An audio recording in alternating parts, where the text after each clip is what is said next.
Media policy पर आज सख्ती से अमल दरामद की हिदायत जारी कर दी हैं।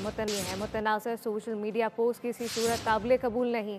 पीसीबी ने हिदायत की कि किसी भी पोस्ट से पहले पीसीबी मीडिया अपार्टमेंट से रब्ता किया जाएगा, जबकि मीडिया डिपार्टमेंट से वाज़े तौर पर रब्ते की हिदायत की गई है। खिलाड़ियों के मैनेजर को भी मीडिया पॉलिसी दोबारा भिजवा दी गई। पीसीबी ने मीडिया पॉलिसी पर सख्ती से अमल दरामद की हिदायत कर दी है। मुतनाज़िर सोशल मीडिया पोस्ट किसी सूरत काबिल कबूल नहीं। पीसीबी ने हिदायत की कि किसी भी पोस्ट से पहले पीसीबी मीडिया डिपार्टमेंट से रब्ता किया जाएगा। खिलाड़ियों के मैनेजर को भी मीडिया पॉलिसी दोबारा भिजवा दी गई है।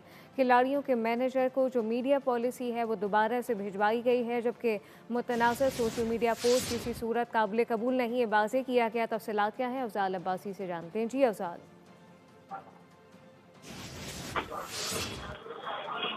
अफजाल आगाह कीजिएगा।